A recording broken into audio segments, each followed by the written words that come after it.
સુરતમાં કોરોનાના કેસો વધી રહ્યા છે ત્યારે ફરી કોરોના જાણે અનબ્રેકેબલ થઈ રહ્યો હોય તેમ લાગી રહ્યું છે. તો મહાનગરપાલિકાનું તંત્ર પણ હવે કોરોનાને અટકાવવા રસ્તા પર ઉતરી આવ્યું છે. શનિવારે પણ કોરોના પોઝિટિવ કેસો વધતા તંત્રની ઊંઘ ઉડી જવા પામી છે. સુરત મહાનગરપાલિકા અને જિલ્લા આરોગ્ય વિભાગના જણાવ્યા પ્રમાણે સુરત શહેર અને જિલ્લામાં કોરોના પોઝિટિવ કેસનો આંક 33,668 પર પહોંચી ગયો છે. આ સાથે શહેર જિલ્લામાં કોરોનાથી મૃત્યુઆંક 979 થયો છે.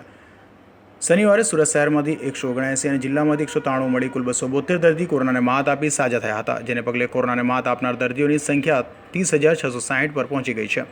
હાલ સુરત શહેર અને જિલ્લામાં કુલ એક્ટિવ કેસની સંખ્યા 2,049 પર પહોંચી ગઈ છે, જેમાં સુરત સિટીમાં કુલ 24,470 કોરોના પોઝિટિવ કેસમાંથી 707ના મોત નીપજ્યા છે, જ્યારે સુરત જિલ્લામાં કુલ 9,218 કેસમાંથી 272ના મોત થયા છે.